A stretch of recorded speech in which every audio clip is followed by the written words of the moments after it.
Yeah. Pro Fan Sports Podcast. Let's get it. Pro fans, tune into the program. Every single week, get the dope, fam. Sean on the mic, very flat too. Keep you updated, that's what we do. Pro fans, tune into the program. Pro fans, tune into the program. Pro fans, tune into the program. Every single week, get the dope, fam. Was it pretty easy and pretty simple making it? Simple shit. Yeah, I know you're a chef, so it's nothing to you. I know that's light work to you, since I know you're a professional chef, so I know that's what you do. Yeah. It was good, man. They told me from now on I have to make the turkey. I'm like, damn. Oh, damn. So every year you're going to have to do that? Because apparently, like, turkey's like a really dry meat. Mm-hmm. You know? So I put it in a brine, like, for, like, a day. And everybody's like, yo, what's brining? I'm like, they're like, yo, this turkey is juicy, it's not dry, you know what I mean? Like, yo, they're like, from now on, you make the turkey. Wow, they liked it like that. Everyone complimented you on the turkey, huh? Well, for the last 6 years, it's just been like, I've been traveling to people's houses, eating their dinners, because I have the kid, the only grandchild, so everybody's like trying to see her. Yeah. So I meet everybody's crib, so I don't have to cook. I just come in. Mm-hmm. They always make me carve the turkey though. They're like, you got to do it, because apparently nobody knows how to carve a turkey or something.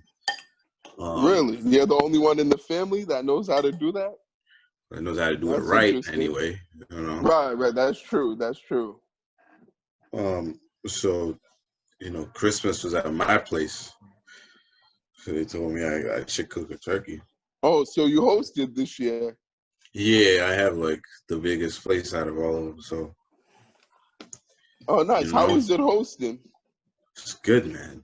It was a success.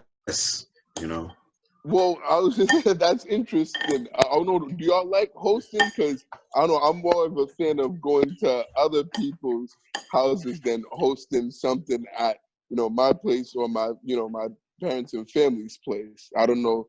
What y'all think about that? I don't mind hosting. I don't like the hosting business, but every now and then, it's not a big deal. Especially because you're at home, you don't gotta go nowhere. That's true. After you can drink as much as you want and do whatever you want. Right. I'm not driving, so But I had my daughter, so I couldn't be like turned up or anything like that. But it was a good time. Couldn't get too late. Word. That's what's up. And just one other question before we get started. Do y'all have like a Haitian kind of special drink that y'all drink during the holidays? Yep. Well, what is it called and what is in it? Real quick. It's called cremas. Hey. Okay. I got it right here. I've had that before. That sounds familiar because I used to go to this Haitian spot, this Haitian restaurant in Everett, and the lady that owned the restaurant, think she, it was either her or one of her friends that worked there used to make it. So during the holidays, when when she would make it, I would go over there and get some, and it was actually pretty good. It was delicious. So unfortunately, she's not open anymore, but I definitely miss going there for the holidays and getting me some cremas. That definitely hits different for sure. I found that out real quick. Yo, Barry, you got a little lag. Do you have anything else open on the iPad? No, not that I know of. Now you're good. As far as I know. For a second ago, there was a little lag. You're good now. Cool. Were you able to hear everything I was saying about the cremas? I heard everything. It was just like a little delay. But yeah, man, that's the end of this bottle. I got another one. Oh, dang. Oh, what, is that a whole new bottle? No, this is the end of this bottle. I have a whole other one. Other one waiting for you. Word. That's what I'm saying? Wow, so you've been putting that down. That's what's up. I got throwing it back. There you go. I got a couple women friends that just have bottles waiting. Like, That's me. Oh, really? Right They there, make it? They know how to make it? Your lady friends? Yeah. Word. I'm Yeah. sure it's bomb too. The way that. Is there different ways of making it, or not really? It's supposed to be one way. I don't know. Yeah, it's supposed to be one way. Other people Okay. have like different flavors here and there, but usually it's the same. You know, if it don't taste the same, you're not doing it right. Right. Then there's a problem. There Yeah, must there's be a something problem. You need to go back to Haitian school. I don't know. wrong. Facts. Definitely, for sure. Right, have the Haitian cuisine 101 or something like that. Yeah. No. We all have, you know, it's like a universal Haitian thing. Like, you got to make the right cremas. Oh yeah, Matter of for fact, sure. I've never had a bad cremas. Have you, Vlad? I've definitely had like either it's too runny or it doesn't Too have thick? too thick or it doesn't have enough alcohol or something. I've definitely had that. I always have my mom, so she always hooks it up, man. You know what I mean? Yeah. But growing up in Haiti, I've had like multiple different people's cremas, but Oh yeah, dude. But Everybody has. yeah, but I like it, but I'm not like crazy about it. Like I know, like my sister is like crazy about it. Rudy is crazy about it. I just like once in a while I have it. Yeah. Yeah. No, I mean, shoot, I definitely have to have it. Some people actually would tell me like, don't drink too much because it gives you the runs. I'm like, I've never experienced that. Well, it's Dan, for real? I'm They not, really say because it's that? like Wow. it's dairy based. You know what I'm saying? it's made from milk and conditioned milk and condensed milk. So Right. it's if you're lactose intolerant, it's gonna give you the runs. Oh yeah, absolutely. Yeah, no, I never experienced that. I'm like, I don't know what kind of stuff you drinking, man. You know what I mean? Like, For real, yeah. Seriously, they must have a different kind of cremas, or they must not be making it right. Whoever they're getting it from. Barry, does your like people have a traditional thing? No, I was just gonna say that I know the last time I went to Africa for the holidays, I know they usually drink palm wine during something called palm wine during the like Christmas and New Year's. That's a traditional drink that that my family usually has in Africa during Christmas and New Year's. So I think I had a little bit of it.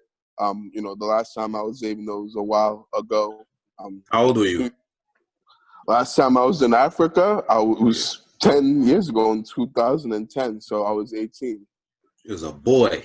Yeah, I know. I was a little boy. It was my freshman year of college. My first year of college, I went there for winter break and legit spent a whole month over there. And yeah, no, it was a lot of fun. That was like my first real experience going over there, because the other times going over there I was like too young to do anything, so and didn't remember much from it. So that was the trip that I really took a lot away from it and learned a lot about my family's culture and the traditions that they do during the holidays. So yeah, it was pretty awesome. Well, that's what's up. Yeah, Vlad, just one thing I wanted to ask. What's it called? So is the cremas, and I'm sure it is, but is it different, the cremas that's made in Haiti and then the one that's made in the U.S., or is there really no difference? It's supposed to be the same. It's supposed to be the same, but the one that's made in Haiti is made from a more pure raw alcohol. Oh, okay. Like it's made from that's true. Haitian pure alcohol, where the one in the US is made from rum. Okay. I see. Yeah. No, that's interesting. I've been having this stuff since I was like 6, man. Yeah. What? No way, John. For real, bro? Ain't no drink. Started drinking that early? Ain't ain't no drinking age in Haiti, man. But it's like we're not drinking it young, though, to get drunk, bro. No, we're not drinking it to get drunk. It's like that's what they do here. You know what I mean? Like kids drink shit to get drunk here. We're just drinking shit to like indulge, and like that's like a traditional thing. Right. You know what I mean? Mm-hmm. Even like when you're sick, you get like a shot of Haitian rum real quick and it hits your chest. You know what I'm saying? Yeah. Oh yeah, no, I feel you on that for sure, man. That definitely hits different when it hits the chest. As soon as you can swallow, they give it to you. Yo, right in there, right in there. No, for real, that's part of the Haitian culture. Pretty much. No, it's just like alcohol is viewed like kind of different here. You know what I'm saying? Like in my house, I don't know if it's the same as Vlad. Like the alcohol, nobody hides that shit. It's right on the table. Yeah. You know what I mean? Like they never have to put it in a cabinet, lock it up. That's what they do here. So all the kids are like, oh, let me go try this. In our house, they see the shit all the time. So how are you going to try it if we come home and see the shit is missing? Like, all right, who's been drinking? You know what I mean? Yeah. So that's what I always thought. But here it's like the kids are so curious and, the parents are not open. So they try to go and abuse the shit as opposed to like trying it. It tastes nasty until you're supposed to be drinking it anyway. Exactly. I know, yeah, that's crazy. I know, for real. I'm surprised they give it to y'all that young and think it's gonna taste good if your system's not immune to it, or old enough to be able to, to take it. So that's really weird, nonetheless. But all this talk, I was just thinking of an idea that maybe for next year we should have a Pro Fan Sports holiday party. I mean, hey, if everybody season. If everybody's healthy out here and there ain't no sickos hanging around, right. Hopefully by then, by this time next year, COVID's at least much better and cleared up, and things are good enough for us to have a holiday party or something like that. You know what, man? With that said, happy holidays to you guys. Happy holidays to everybody that's listening. We're just gonna keep this whole situation on the show right here. Because I feel like the people need to see a little background of what we are, who we are, our cultures and stuff like that. So if you have whatever, absolutely, whatever you celebrate. You want to keep that? Yeah, keep it. Why not? What I'm saying? Yes, definitely, man.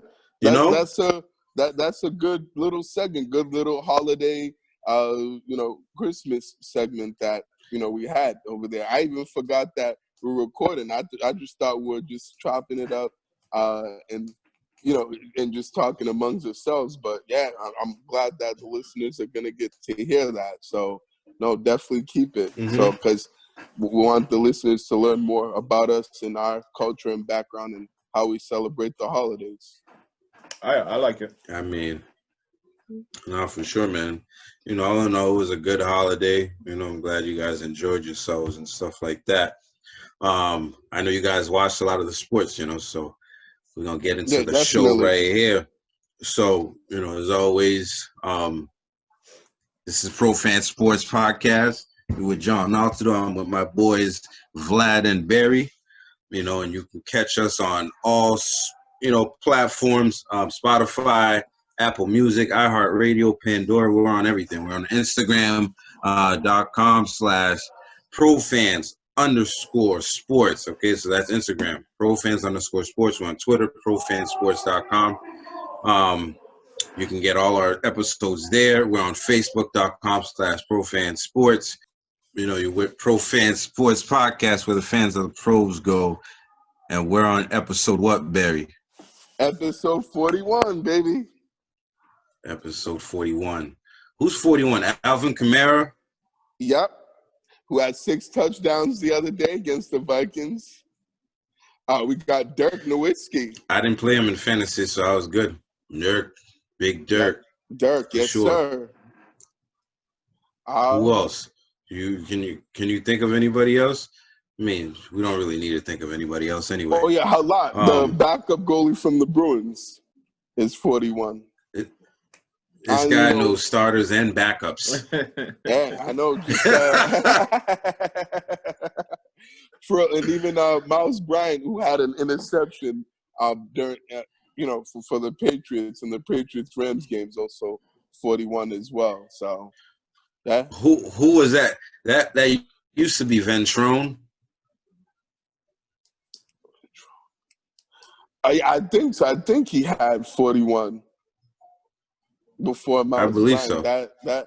That sounds about right. I think Lorenzo Neal, he was a fullback for the Chargers, for the San Diego Chargers. Now they're the Los Angeles Chargers. He was a fullback for LT actually when LaDainian Tomlinson was there, playing for the Chargers. He was 41 as well, and he was actually a pretty good fullback. Sports facts on facts, man. Already. So we're gonna be hitting up on the NFL as always. We're talking about some Patriots news, some news around the league, some of the matchups the Patriots will be facing, because by the time the game is played, we won't have time to actually record the show then. So, you'll get that before the game happens. Talk about around the league, the playoff standings. We're going to go into the NBA. It's officially back. Some of the notable games, into the Celtics, some MLB news, some NHL news, as well as, some questions of the week and a B-Money Lifestyle Person of the Week. All right, so let's get into it. For the Patriots news, some stuff's happening with the Patriots. Steven Gilmore is out. He was placed on injured reserve. Gilmore. Stephon Gilmore. Yeah. What'd I say, Steven? Yeah. Yeah. Isn't that the same shit? No. Steven and Stephon, that's two different names. Right. Yeah. Stephon. Different. Stephon, right. Yeah, it's like the dude from Family Matters, Steven and Stephon. Right. Steve Urkel and then Stephon. Right. The ladies' man. Right. Steve Urkel, the geek, the nerd. Yeah, but he was put on injured reserve because he injured his knee, I believe, in the last game that we played. The Patriots have 3 Pro Bowlers, one of them being Stephon Gilmore, another one being Matthew Slater. He's probably the GOAT of special teams, and punter Jake Bailey. And I believe that was deserved for them guys. And, with the Stephon Gilmore injury, we got to talk about what it's going to look like for him moving forward. What should the Patriots do with him? Are they going to keep him, moving forward? Because his contract, is a big one, and he's aging, and, his play went down this year. Is he with his contract anymore? Yeah, so what should we do with Stephon Gilmore? His contract coming up. Well, it's not coming up, but he is on a lucrative contract, and actually the Patriots shelled out a little more cash to keep him, a little happy, because I think he was on a mini break. What do you call it? Holdout. In the summer that really wasn't reported upon. Because he wanted to be compensated a little more, as every year. The contracts are up, people are getting paid more and more, and guys feel like they're not getting paid, fairly enough, and they try to hold out and stuff. There was a lot of talks about him possibly being traded. What do you guys think we should do with him moving forward? Well, I honestly think he should be traded. I think his contract can hinder the team. For a team that we're building, I just feel as though the more space we make, the better the more players we are able to get. And also Gilmore he didn't play well this year until he came back. And I just think JC Jackson is stepping up, so that can be somebody that step up in his place. Yeah. I'm certainly with that. I could see him getting traded this offseason, to get some draft picks. And since the Patriots need all the draft picks they can get, I think that with, he's expected to, at least trying to get another big payday and one more big contract, before he, retires. Since, Yeah, he's on the other side of 30. He'll be 31 at the start of next season. So, and I don't think the Patriots are going to pay him as much as he would like to get paid, since they don't typically pay, people past their, 30s on the wrong side of 30, big money. So I think that, they'll look to, to move on from him and get some, value from him. And try and try to see if they can either draft somebody or pick up another veteran corner to fill his void. They are pretty deep at that spot at the corner position, so definitely the emergence of Jason Jackson helps fill that void, as well as the other corners that have played well and stepped up, uh, when they've gotten the opportunity. So I think that it may be time for the Patriots to look to move him and go in a different direction, since the team's in a position where they have to avoid giving those kind of big contracts away to guys that are in the later part of their careers. Yeah, I mean, I actually thought he was going to get traded this year, with everything that's going on. I thought he would have been gone, in the trade deadline, and during Right. the offseason, there was a lot of talks about him. Bill Belichick, trying to shop him around for as much as like a first round and like a second rounder, and I don't think he got any promising offers and things like that. So he gave him the $5 million bonus or whatever, to keep him happy and stuff like that. But this year, like you guys said, he definitely didn't perform. He actually made the Pro Bowl, and I think it's all because the fact that he won MVP, defensive MVP last year. Because I don't think he earned it at all. I thought J.C. Jackson earned that this year. Jersey Jackson definitely had his he definitely had his miscues and stuff like that, but when he was tasked with being the number one, he made a play pretty much like every game. I think he got an interception for like 5 games in a row. So, I think he definitely got snubbed, and they should have definitely, replaced that from him with Gilmore, and I think that's what Gilmore should do, sit out and, promote the other kid, but I definitely think if we're going to rebuild, that's the direction we're going to have to go. We are deep in that position. We have Juwan Williams, the second rounder we got last year, who played a little bit this year. I think he's coming into his own. I think the McCourty twin, Jason McCourty, he's definitely going to be out of there. So Juwan Williams has to step up. And the kid Bryant, that came out and a little scrappy. Yeah. I think the Patriots definitely did a good job in stocking up on cornerbacks and knowing that was more valuable on the team and stuff like that. So I think they can definitely get by without a Stephon Gilmore in the lineup. No doubt when he is in the lineup, we're a different defense, especially when he's, getting involved in the run tackling and stuff like that. But I think that's something, we can do, especially with a kid like Kyle Duggar in the back, emerging, and then Juwan Williams doing his thing a little bit a few games ago. So, that's what I'd like to see. I don't know if that's what they're gonna do. I think it's definitely based on what Bill Belichick's gonna want to do going into the offseason and how aggressive he wants to approach it. Right, and even guys like Jonathan Jones have stepped up and played Jonathan pretty well. Jones. Yeah, I think Jonathan Jones. I think he plays a lot better when he plays a lot more. As opposed to just coming into the game, and doing the spot of stuff that, I've seen him in those positions this year.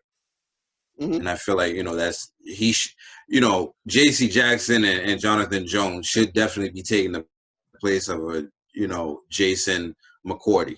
I feel like those guys should be starting above him, but for some reason, maybe it's like a communication thing with his brother in the back that elevate him to that spot. But I feel like, those other guys, are a little more competitive. Right. Well, I'm also even thinking that what they could do is they could move Jason McCourty to safety. And, so that those other, young corners that we just named could play more and get some more experience and playing time. So I think that's something, the Pats will look to do, this offseason for next year, since I think that's something they do when guys are older and they're not as fast and, their technique's not as good at, in corner. They, move them to safety where, they don't have to, where they don't have as much speed, but they can still be effective and, and make plays. Right. I mean, now that we're talking about things that we probably should do in the free agency, like, what do you guys think we should do in the draft versus free agency? I hear a lot of talks about, possibly going offense in free agency and defense in the draft. How do you guys feel on the upcoming draft and what we should be focusing on when it comes to the draft? Well, this past draft, the Patriots focused a lot on tight end, but really nothing came out of those draft picks. So I don't know if we're gonna go and maybe we should test the free agency for some tight ends. I'm not sure which tight end is gonna be a free agent this year, but I feel as though that's definitely a part of our offense that's missing, because that helps out the running game and the passing game, and we definitely miss that. And as far as weapons, like wide receivers, we definitely have to get that in the free agent market, because we know how bad we are at drafting wide receivers. But in the draft, we definitely need some linebackers, some defensive ends.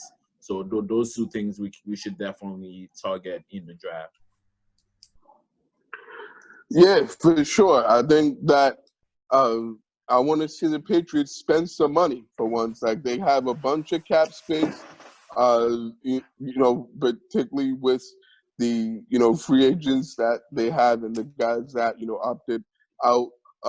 They got some more cap space from that. So I want to see them go out and get at least one big name or one notable free agent that's on the market, particularly on offense, because they need some offensive talent in the worst way.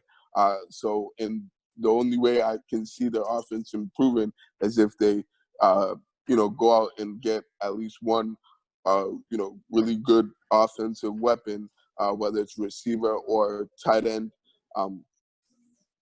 and be able to, add that to their offense. That's, they're, in desperate need of that, and that's something they definitely need to, finally do, and and change their ways of, of that, of their approach in the off season.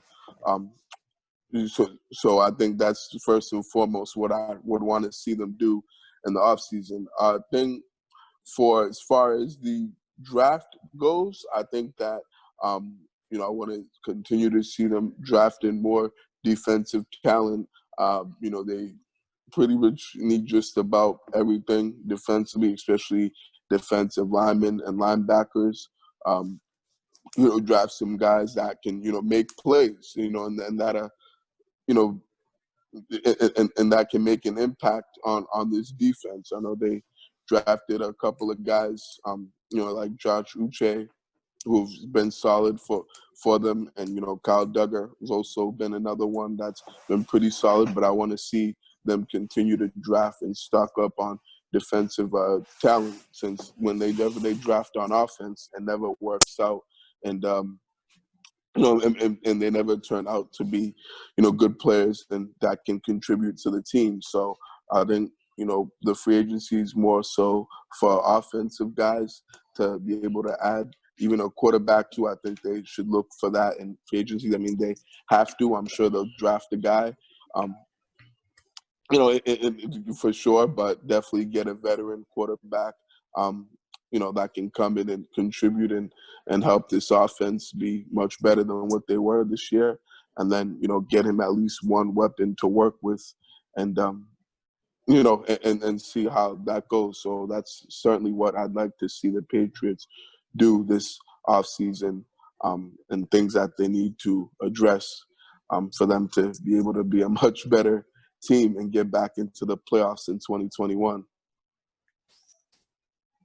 Yeah, I mean, I think I agree with that narrative that we have drafted offensive players that have panned out, but it doesn't develop, for a long time, Right. and usually those guys that actually develop, we get them in later rounds. We're talking about Julian Edelman and Jacoby Myers, that comes out of nowhere. But those guys, I don't think it was like an intentional thing, but the guys that, we do pick, it doesn't pan out. And I don't know what it is. Maybe it's like the scouting department, maybe they put an emphasis on, character a little too much sometimes. You know what I'm saying? Maybe they want the Patriot guy a little too much sometimes. Sometimes you just need some dogs in there. You know what I'm saying? And I'm talking about a N'Keal Harry, over a DK Metcalf when the guy was like a physical specimen. You know what I'm saying? And a lot of times it's really frustrating in the draft when, some of the obvious picks are not made by the Patriots, right? And you got everybody that's like, yeah, this kid is projected to go there. Sometimes I'm like, you know what, man, sometimes maybe you need to just go with like the projected pick sometimes. You know what I'm saying? And, I'm talking about like a Devin Asiasi, a Dalton Keene, when there was other tight ends on the board that, that were deemed to be better than them, and you don't pick them, and you go somewhere else, with a Kyle Duggar. If you're going to pick offense in the draft, it has to be somebody like a Kyle Pitts. I don't know if you guys know Kyle Pitts. He's a tight end. He's a tight end for the Florida Gators. No, Florida Gators. Oh yeah, yep. I've heard his name. He's gonna go into the draft, and he's the number 1 pick. And I think we should be picking anywhere, from like 15, 16, depending on how games go for the next couple of games. We might be even picking, even earlier than that. If you're going to go offense, you definitely need to either pick a quarterback or you got to go with the best tight end that's available, because we had no production out of anybody this year at all. Even the guy that we had production from, it's like, who the hell is that? Right now I'm blanking on his name right now. Ryan Izzo, right? Ryan Izzo. That's it. Yeah. And Devin, he hasn't had a catch this year. Yeah. Dalton Keene has no catches this year. Right. Nothing. No, exactly. Yeah, but I doubt that.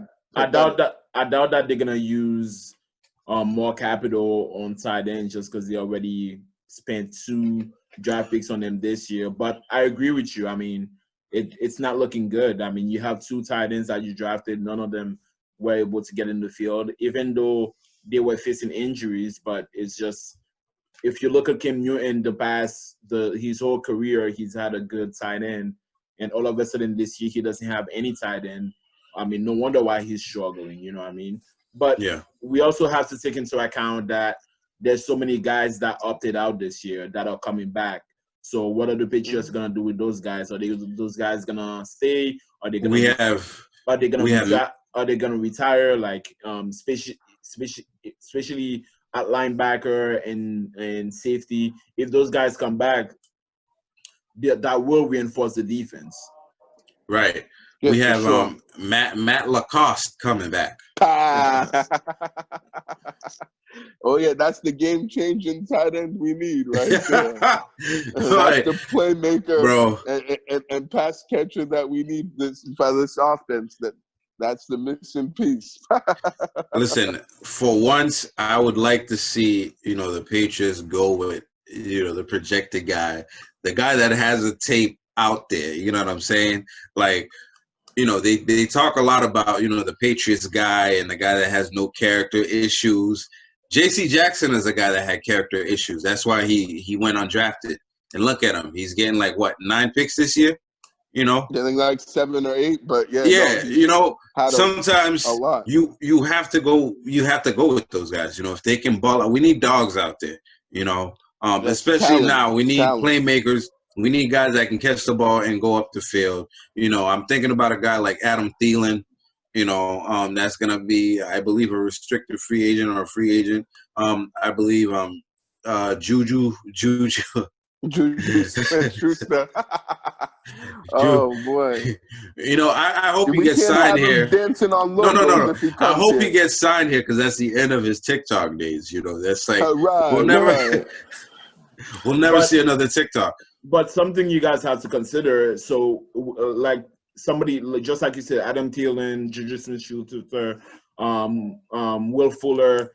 Like, what's gonna make those guys come here? We don't have a quarterback. Like, if you're a receiver in the free agency right now, and New England is recruiting you, what's making you say, yeah, I'm going to New England? Nothing. Listen, can Nothing we talk is about making you say that right now. the possibility that Cam Newton could be the quarterback of the future here? Oh no! Let's not please talk about that. No. No. I don't want to see another year of Cam Newton, guys. Let's not go there, please. Like, 1 year is already enough of him. We need to move on and find someone else for the job. Then answer this: what's the deal with Jared Stidham? I don't know what he's doing here. If they're not gonna play this kid for these last 2 games, when we're already out of the playoff, we're not playing them. Exactly. If they're not gonna play him, that's what I'm saying.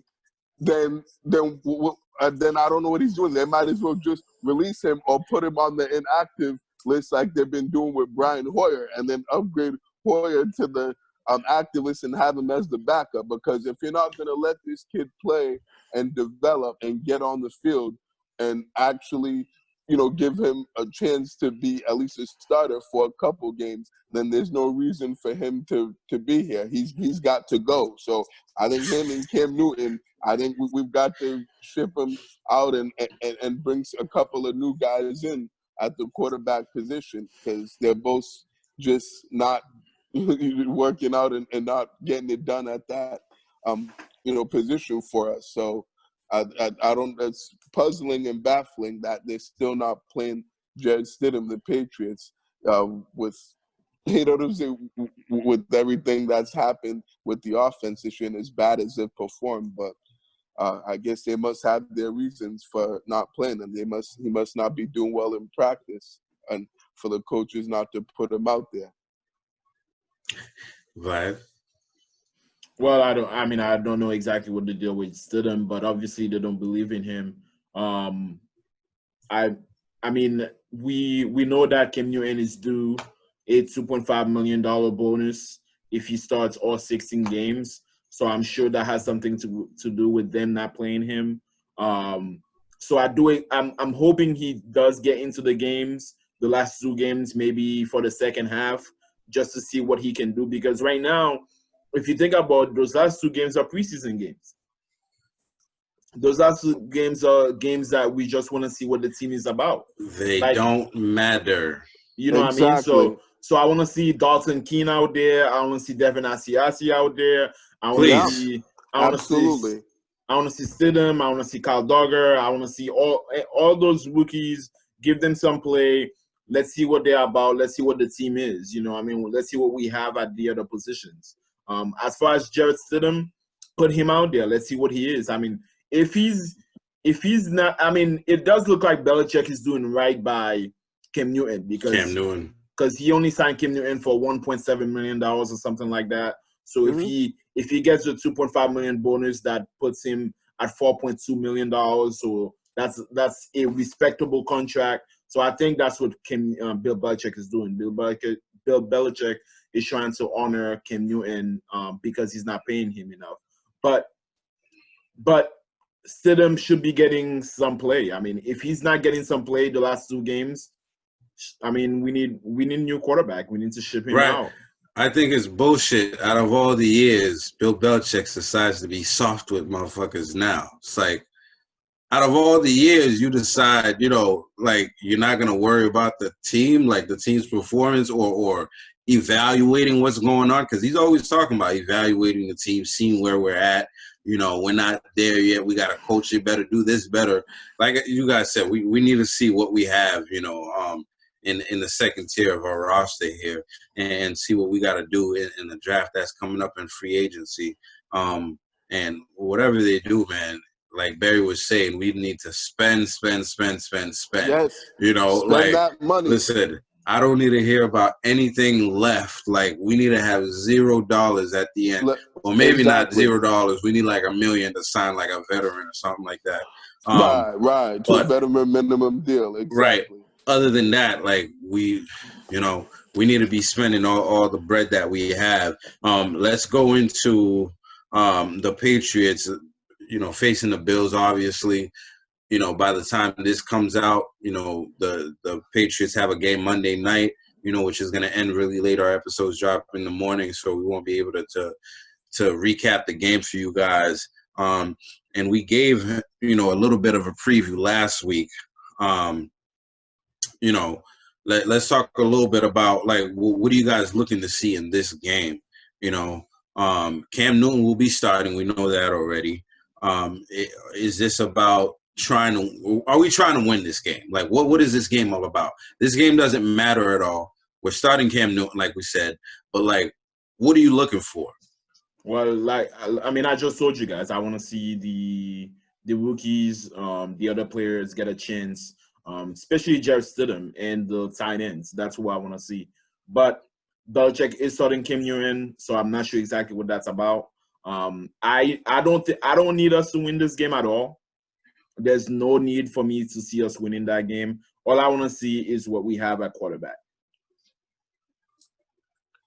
Yeah, I think certainly we needed to be able to see, the roster as a whole play, with other guys that, or with not all the guys, with the guys that haven't played that much. They certainly need to get out there. This is their time for them to, go out there and play. I would like to see, even though I know this is not going to happen, I want to see the offense actually be able to do something and move the ball and actually complete some passes and at least do something, offensively to be productive and to and to actually generate something on that end of the field, because we haven't, particularly in these last couple of games, we haven't seen anything like that, to this point. They haven't scored a touchdown in these last two games. So I'd like to actually see them put at least, a drive or two, good drives together where they're able to move the ball effectively down the field and, and have some sort of a balanced offense. I want to see these guys like Damari Bird and Jacoby Myers, make plays and improve, as well as the rest of the offense. I want to see them actually, look somewhat like an NFL offense, and and going, gain some momentum going into the next season, into 2021, and show, why they should be here. I think that's what it comes down to for all the young guys on the team, that, prove and earn your spot on the roster for the 2021 season, so that the Patriots do bring you back, on the roster when training camp starts in 2021. That's, I think, what the next two games are all about and what they come down to. I think I don't want to see us getting blown out. Like I said, the last episode, episode 40, I definitely don't want us to get embarrassed. I do want to see a competitive game. If Belichick wants to honor Cam Newton and give him that $2.5 million for starting every game, so be it. But, like, around halftime, I want to see, if we're not doing anything well, I want to see a Jared Stidahm in there. If you're like, we need to see something. I don't know what the plan is for next game, but it seems like Bill Belichick is, he is locked in on Cam Newton being the starter. So that's what we're gonna see. But I just want to see a game where we actually look competitive, as opposed to the last couple of games that we just lost and, we look like we're not into it at all. I really want to see like an NFL caliber kind of offense, because the one we have is like, we've been talking about it all season. The offense just sucks. But I just want to see some kind of semblance, of a good throw and catch and, run after catch, something, give us a spark, man. And I know we don't have the personnel and stuff like that, but I definitely want to see some good football. We're Patriots fans, so we're going to be watching anyway, regardless of what happens. But hopefully, we don't get, our ass kicked and, too bad, because the Bills, they are looking for playoff positionings and make sure they have the best position in the AFC East. I know that the Chiefs, as of Sunday, clinched the first round bye and the first seed. I think they're 14-1, I believe. Yes. Oh yeah, that's right. Yeah. 14-1. And shoot, I think you're looking at your Super Bowl contender.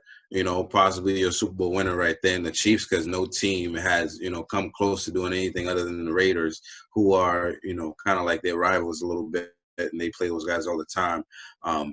But, the Bills still have playoff implications. I believe the Steelers won, so they're still alive in there somewhere.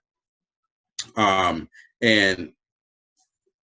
the Bills are fighting for the second place. For the second seed with the Steelers. Who? The Bills and the Steelers. Yeah, the Bills and the Steelers. The yeah, Steelers won. That second seed. The Steelers won, and the Bills haven't played yet, so they play on Monday. The Bills have the head-to-head matchup, so right, because they won. Yeah. Yeah, I mean, the Bills have something to play for in this game, so I don't think they're going to come in and play with us at all. So we got to come in and try to be as competitive as possible. And, I think Bill Belichick definitely doesn't want to get embarrassed. And, unfortunately, Cam Newton's the best. Knowing Bill Belichick, he's going out there to win this game. Yeah. Oh, yeah. He's going out there. We are playing to win this game. No matter what the situation is, even though we are not in the playoffs, even though we're not able to, it doesn't mean anything to us, but we want to win this game. So I'm sure he's going out there to win this game. I personally, as a fan, just don't care for that game as far as winning it. I care in that game to see the performance of the players. Yeah, this game absolutely doesn't matter at all whatsoever. That's true, and it may not mean anything to the Bills because I don't see what the difference is in the second and third seed. I mean, the only thing that matters is the number matchups. 1 seed. Yeah, matchups. Yeah, I guess you could say that, but you're going to have to play them anyways eventually in the playoffs. But you want to play the lowest seed. You want to play the lowest seed. If you're the second seed, you match up with the lowest seed, which is supposed to be a team that's not as good. So that's what you're gonna be playing. I'm 100% sure they're gonna be coming out here. They're coming to play. Playing for the second seed. They're coming to play. Yeah, I know. They certainly are, and I think that it's gonna be a really tough game for the Patriots. I don't see them playing really well in this game, or seeing things change drastically since we're saying how good the Bills are and how well they've been playing. Recently, I think they certainly are one of the top teams in the AFC, and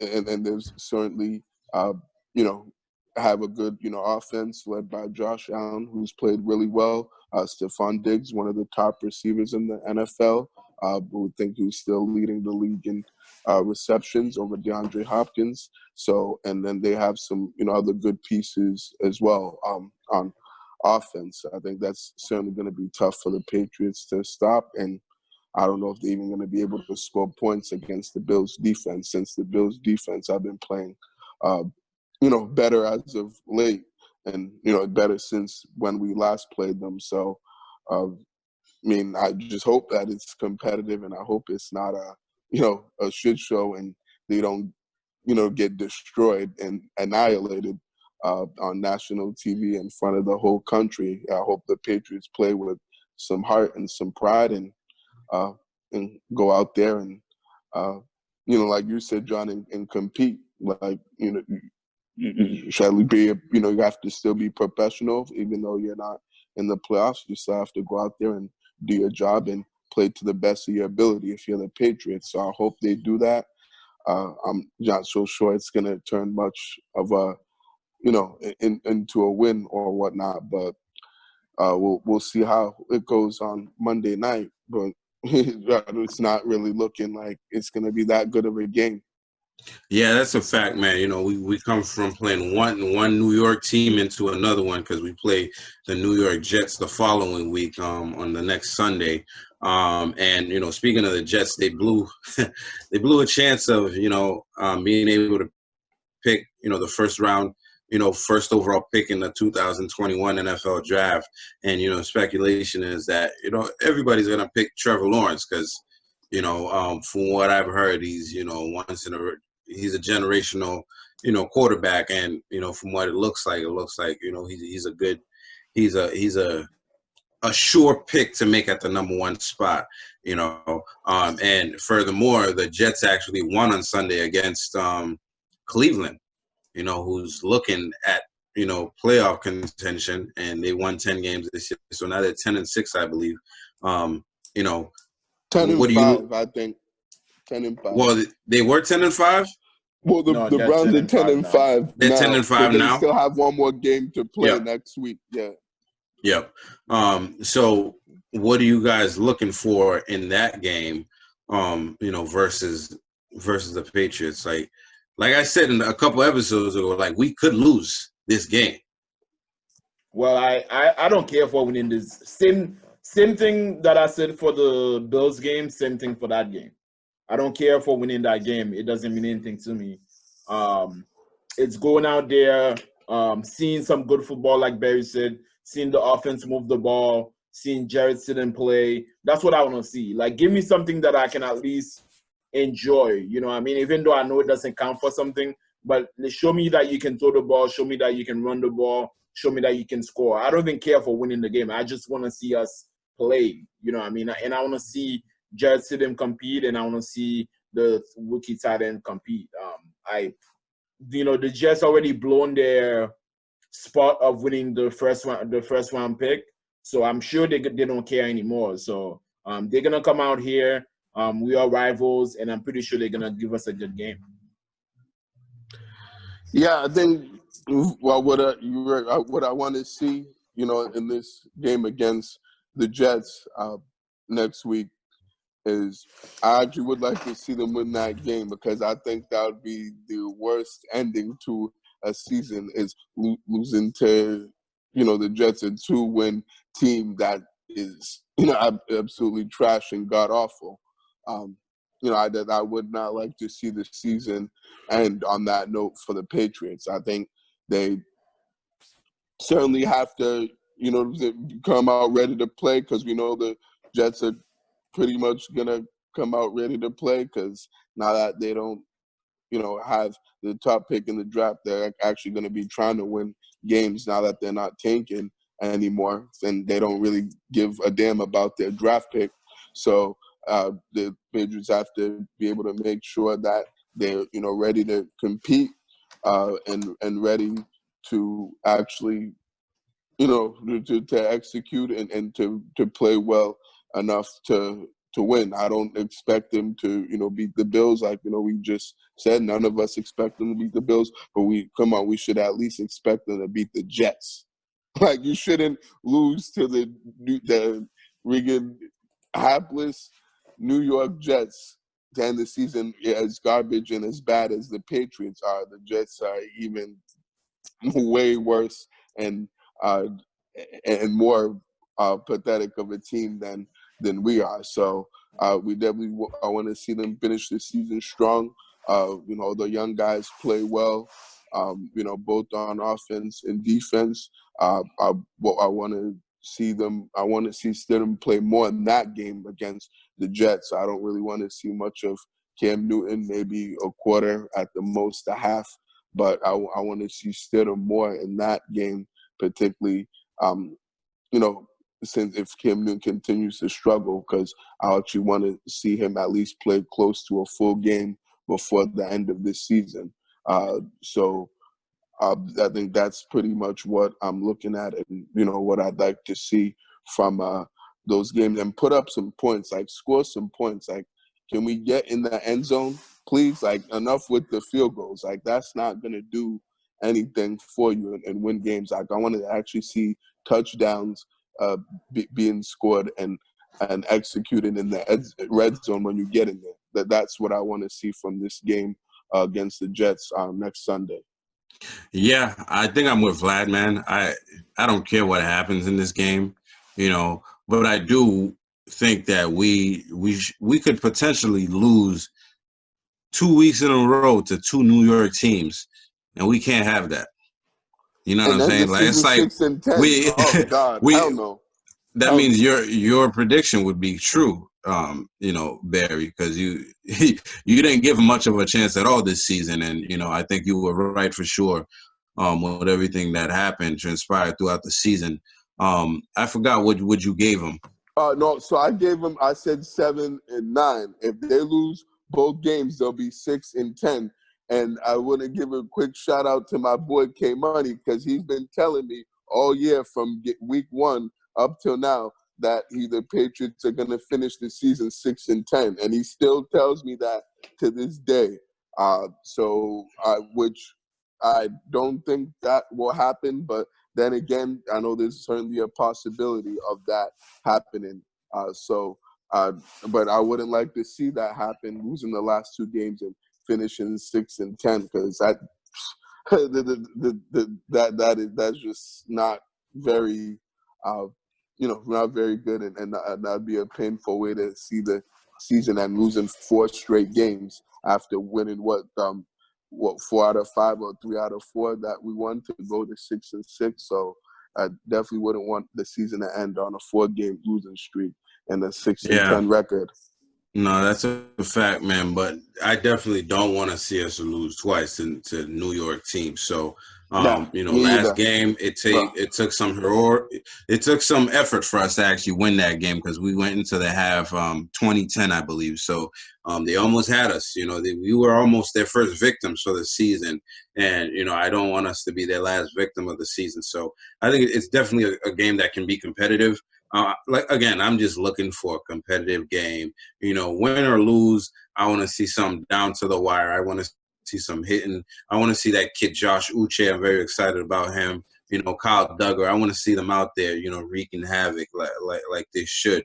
And I think that's a good preview for them, because, like we said, the season really doesn't matter. We're out of the playoffs. There's no mathematical way we can make it into the playoffs. So none of this really matters, other than getting a good evaluation on what the roster is and what we have.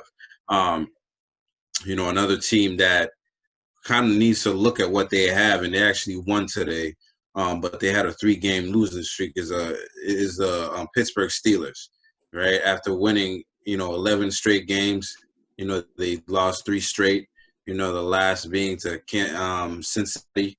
And they played the Colts today, and they pulled it out, at the end there, But like we said on this podcast, Pittsburgh wasn't like dominating anyone. Their schedule wasn't like a great schedule. They had a soft schedule, and they did what they had to do. But even then, they won pretty close games, by a small margin. Do you guys have any thoughts on the Steelers? Like, you guys think they can make it anywhere this year? Well, after losing 3 games in a row, but finally winning today, I still think they're the Pittsburgh Steelers. They have a great coach. They have a good quarterback. They have playoff experience. So I do think that's gonna favor them. But they are not perfect. And if they meet the Browns in the playoffs, I'll be afraid for them. Yep. If they meet the Browns or the Ravens, yeah, that I'll be afraid for them. Yeah. Yeah, I think the Pittsburgh Steelers, they are what they've been playing the last few weeks. I think, like you said, John, the fact that they didn't, they finished, I think, 3rd or 4th place. I think it was 3rd place in the division. last year, so they got to play some, bottom tier teams in other divisions. So they definitely took, full advantage of that for the first half of the season, for sure. And it's interesting because it kind of reminds me of the Patriots last year, in the sense that they were playing, they were playing, teams that weren't really that good in the first half of the year, and then once they started playing some better competition in the second half of the year, they fell right back down to earth and weren't as good of a team. And I think that's exactly what's happened with the Pittsburgh Steelers. They've, been playing better teams, the last few weeks, and we've seen, that this team has a lot of holes and and a lot of weaknesses that I think are going to come back to haunt them come playoff time. They're a one-dimensional team. They can't run the football, so everything comes down to that passing game. And yeah, they have good receivers and stuff like that, and that Big Ben is their quarterback who can play. But we all know in playoff football, if you're one-dimensional and if teams are able to figure out the game plan on how to stop you and slow you down at what you do best, which is that passing game, you're not going to be very successful and go far. And I'm just going to come out with this hot take real quick and say the Pittsburgh Steelers are going to be one and done in the playoffs, regardless of who they play. I don't see them winning a playoff game. This week, playoffs in the wild card. I think whoever they play is going to be ready for them. They're going to come out and how to slow them down and actually upset them. So I think they're one of those teams that it just isn't good enough to be able to to win and compete in the playoffs. And I think that's what we've seen the last few weeks, and we're going to continue to see that moving forward as we head into the postseason. I don't know how hard of a take that is, because I think the same thing, man. I'm like, you guys just don't look good at all. They're depleted on defense. Right, that Bud Dupree injury ended up being a lot bigger than and the backup to Bud Dupree got injured as well. Yeah, exactly. Yep, he got injured as well. So and their running game is non-existent. Their short passing game is pretty much their running game there. And it's only a matter of time before defenses figure that out and put a stop to that right there. But I definitely agree with you with the fact that they could be one and done in the playoffs, and I wouldn't be surprised at all. Just because of the way they've been playing games, how competitive other teams have been with them throughout the year. And some of the games they've won, how little of a margin they won them by. So. Right, like even today, even though they beat the Colts, who are a pretty good team, and stuff, there wasn't that impressive of a win to me. I saw most of that game against the Colts, and I don't even think they played that well and looked that good. I thought this year was like their year, because Tom Brady left the Patriots. Now the AFC was good. It's not going to be standing in the way of the Steelers getting into, the AFC chip or anything like that, and I just don't think they're going to do it at all, man. So yeah, but they still got to deal with the Chiefs, and they're not better than the Chiefs. So they might not even be better than the Buffalo Bills right now. I don't think they're better. Exactly. We just saw what the Bills did to them a couple weeks ago in Buffalo on Sunday night. So, those are two teams right there that are better than them, and I would beat them if they do play them in the playoffs, but they won't even get there. Right. One other team that's kind of like similar to the Pittsburgh Steelers, they've won, against teams lesser teams pretty handily and, pretty convincingly. But when it comes to the big games against, formidable opponents, they haven't done very well. I mean, I'm talking about the Tampa Bay Bucks. Tom Brady, they clinched the playoff berth, for the Bucks after 13 years. He now has the franchise records for most touchdowns with, I believe, 36 touchdowns. Now, Tom Brady could have the second most touchdowns he's ever scored in his career with 39. And he's made the playoffs 10 straight years, I believe. And he made the playoffs and Bill Belichick didn't, man. So You know, Tom Brady takes the first year matchup, you know, 1-0, Tom Brady against Bill Yeah, Belichick. yes, sir. Yes, sir. Yes, sir. Yeah, Absolutely. man. Vlad is like, yep, as I thought. Right, facts, man. No, for sure. Tom Brady got the better of Belichick, you know, this year. Hopefully, you know, that changes next year, you know, for Belichick and for the Patriots. But certainly, the Bucks are, you know, looking better these last few weeks. I think they've been Right. playing better. You know, Brady's been throwing the ball better. I think after the bye, they've played, you know, better. Well, he had a break. You know, he got to rest his arm a little bit. Brady always looks really good after a bye. Right, You know what I'm saying? absolutely. Like, he got a chance to rest up his arm for like a good week, 10 days, you know? He Right, always right. comes back refreshed. You know, he put the pliability stuff in there for 2 weeks. Yep, Yeah. that TB12 You know? method for you That's right right. there. So, That's you know, right. that team's looking better than what they were before the bye when they'd lost to the Chiefs. So I think, you know, he's getting better rapport with the receivers. I see him, you know, being much more accurate, and the receivers, you know, actually, you know, running the right routes, and, you know, and catching balls and not dropping them. And Antonio Brown's been in the fold. exactly, they've even gotten him involved, and he's making more plays and getting more targets as, you know, the games go along. So I think that offense and team is clicking just at the right time, and the defense has been doing their thing too. So no, the only concern for the Bucks is the Saints, because they just can't beat the New Orleans Saints, because they've Right. gotten smacked and annihilated by them both times this year. So, but other than that, I mean, the Bucks can beat, I think, about any team in the NFC besides the Saints. No, I feel that, man. You guys are for sure right.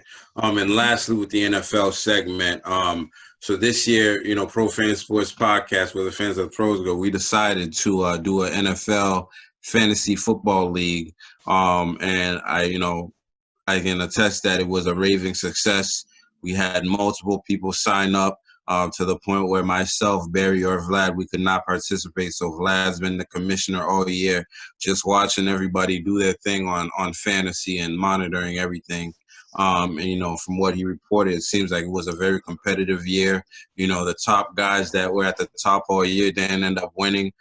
So there's what do you call a disparity in the game? Is that what you call it? Yeah. What do you call it? Parity. A parity. There's parity in the game. Thank you, Barry. Yeah, So of course, no problem. actually, two teams that were 75 went into the playoffs, and one of them ended up being the champion. And you know, the champion was Andy Cazzo.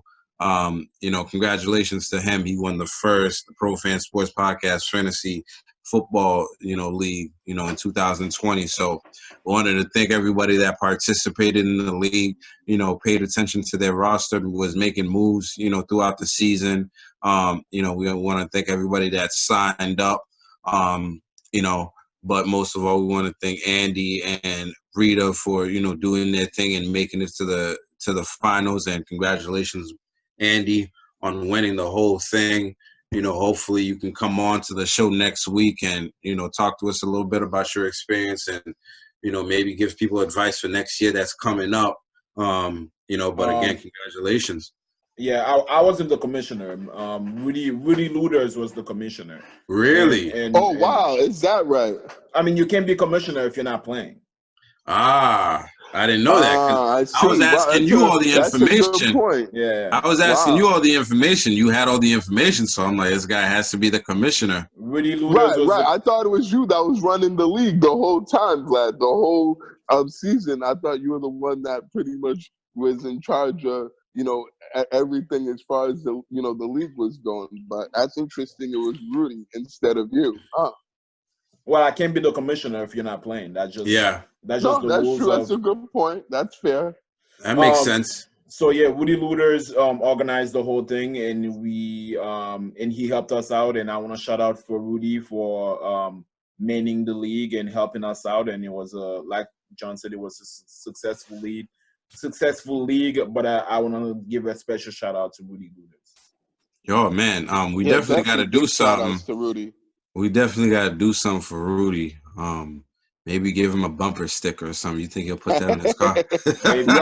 Yeah, absolutely. Yeah, we definitely got to do something for Rudy, man. And Rudy's a good dude, and he's had a little rough time, recently. So definitely happy for him. He was able to help us out, and how he's been doing also. Yeah. Right. Yeah, for sure. Thank you, Rudy, for the help with the league. Appreciate it. No, Hope you're doing well and getting better. Actually, thank you to everybody that As participated well, in our league, right. man. That too. We truly appreciate it. And Andy, And we're if gonna you make sure you get your prize by next week. if you're so Andy was rewarded with $75 worth of Profin Sports merch. If you're anybody that wants to participate in the league next year, just keep listening to us, keep watching us on YouTube. Once football season comes next year, we'll be doing the league again. And if you want to participate, just send us an email and we'll make sure to put you in the list of people to participate. And Right. next year the prize will be even bigger. So more incentive for you guys to participate. It might even be money, Ooh. Hey, that's something we got to think about. So That's true, right? We'll definitely discuss that more and consider that for next year. That wouldn't be a bad idea. No, that's a fact, man. Let's go into the NBA and the NBA season coming back. I think we're all happy the NBA is back. We love basketball on Pro Fan Sports Podcast. So it started last Tuesday, and we saw the Nets versus the Warriors. KD was returning to Golden State for the first time with the Nets, and the Nets took it 125-99. The Warriors didn't look too great in that one. And Steph Curry looks like he needs help for sure. The Lakers, they played the Clippers on Tuesday, and they received their championship rings, but they didn't celebrate the rest of the night because they lost the game 116-109 to the Clippers. The Clippers looked good in their first game, and their second game actually. The Jazz played the Trailblazers, but they're not looking too good in their third game. Yeah. They were down 77-27. Holy crap! In the first half. Kawhi's out. Kawhi's out. Yeah, let me see what the score is right now. So currently the score is 110-63 in the fourth quarter. Oh Lord! Oh my goodness! I thought they were supposed to win the championship this year after 2 games. Well, Kawhi's out. I thought, that's what everybody's like. The Nets got it this year. It's like, it's been 2 games. You mean, no, we're talking about the Clippers. No, I know. It's like Vegas has the Nets into the finals now. Clippers. We're talking about the Clippers. I know. I'm saying, like, the overreaction with the 2 games. The Clippers were supposed to win the championship this year based on, what Vegas was saying, and the Lakers. But you kept saying the Nets. No.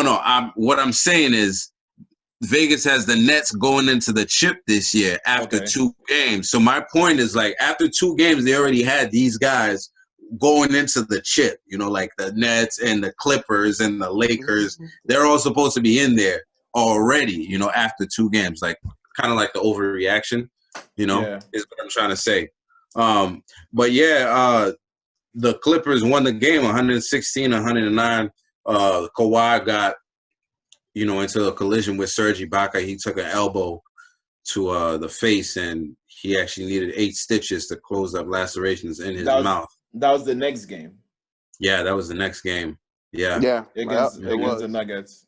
Yeah, against the Nuggets, man. A friendly fire right there. The opening night, Jazz versus the Trailblazers. The Jazz won 120-100 against the Trailblazers. The Suns played the Mavericks, and the Suns came out to a hot start, 106-102 against the Mavericks. The Pelicans beat the Raptors, who the Raptors, they're not 0-2, so they're not going to make the playoffs at all, according to, people that watch basketball. They're done. Their team sucks, and they're not going to go anywhere. Overreaction. There were some Christmas Day games. The Pelicans lost to the Heat 111-98. The Heat looked like themselves again because they did lose the first game. The Warriors lost to the Bucks again, man. 99-138. I believe the Warriors have lost both their games by 65 points. Lord. Yeah. Oh boy. Draymond hasn't been playing. We got to take that into account. Draymond hasn't been playing. Klay Thompson is obviously injured. So the Warriors, like I said, Steph needs help. But they still have some good players out there. I'm surprised by how bad they're playing. I mean, I think they have a brand new team. Steph is still out there. Wiggins is still out there. Oubre. Kelly Oubre's been good. Right. Oubre. So I'm surprised by how bad they're losing. Actually, the rookie is looking good. The rookie's out there. So he's been doing his thing. Yeah. Yeah. The Nets. Well, the Nets beat the Celtics. The Christmas nights, right? Yeah, Christmas Day. Yep. Yeah. So they beat us 123-95. The Lakers beat the Mavericks 138-115. The Clippers beat the Nuggets 121-108. That's the game Kawhi went out. And then some NBA news. James Harden was fined $50,000 for violating the COVID-19 rules, and he attended a party, which he said that he attended it because one of his friends got a promotion. Well, one of his friends became a boss at somewhere, so they had to go out and celebrate. So he was out there at the club with no mask on, just doing his thing, and that's a separate incident from the other strip club thing he went to in Atlanta. So, he got fined $50,000. But he did come back on Saturday and played and dropped 44 points and 17 assists. I know that because he's on my fantasy team and, he's busting ass, Actually, yeah, they played the Trailblazers. CJ McCollum dropped 44 in that game, too, and had 8 assists. And he's actually on my team, too. So, damn, wow. So Saturday last night was a good night for you. With both of those guys, both balled out and and got you a whole lot of fantasy pointers. I hope you win your matchup this week. Right. Speaking of James Harden, we were just talking about him. He added the Celtics and the Blazers to his list of destination that he wants to be traded to. And we talked about James Harden being traded to the Celtics a couple weeks ago, maybe last week. So that I think that's interesting. How do you guys feel? You guys still don't? Would you guys trade for James Harden? I wanted James Harden. You guys didn't. Yeah, I'm still in the same spot, as I was before. I'm like, I don't know, man. I don't know if he's gonna come here and actually win anything. If he's not gonna come here and actually win anything, then what's he doing here? Because he hasn't proved that he can win anything. Don't compare it to Kawhi, because Kawhi actually had a chip from the Spurs when he went to Toronto, and then got a chip with Toronto, and then went to the Clippers, and he could very well win a chip with them too.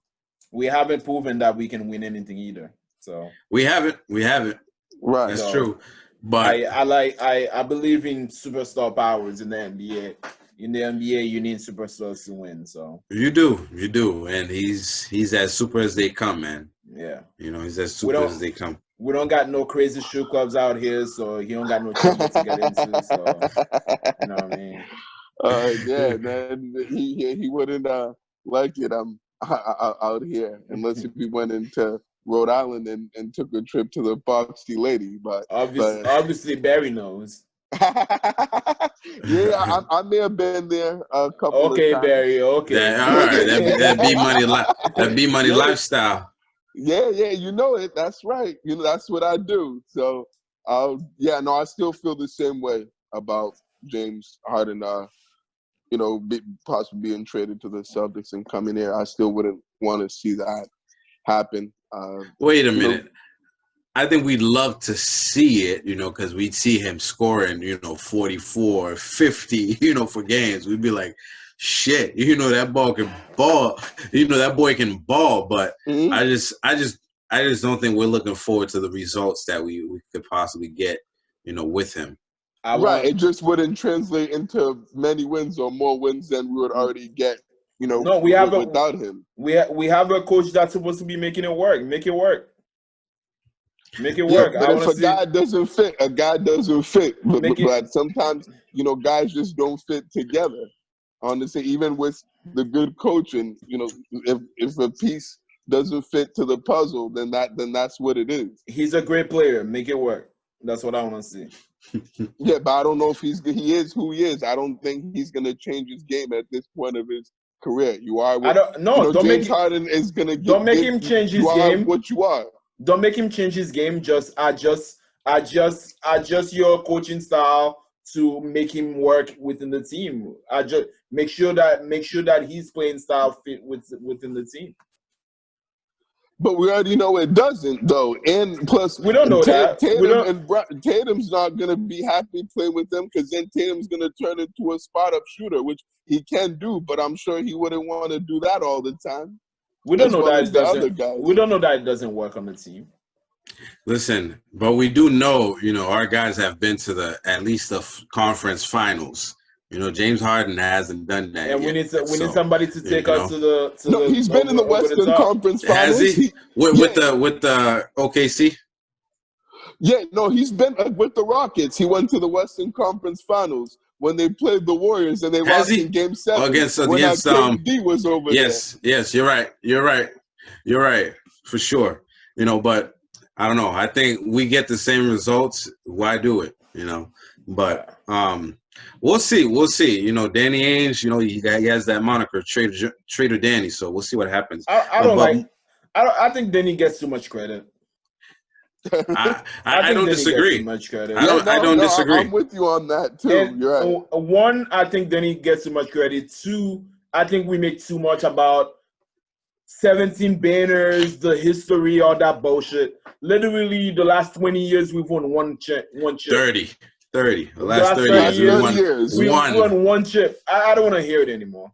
Yeah, no, I don't disagree, Vlad. But speaking of the Celtics, we, opening night we played the Bucks and we won 122 to 121 with Jason Tatum last second. Not a last second. Tatum, 3, and then what's his name? The Greek Freak missing at the free throw line for the last shot there for us to win the game. Tatum had the game-winning basket. We saw Peyton Pritchard play. Jaylen Brown had 33 points. Jason Tatum had 30. And Jeff Teague pitched in with 19 points. We saw Marcus Smart only take 3 shots of the night. In the night. What? 3? Yeah.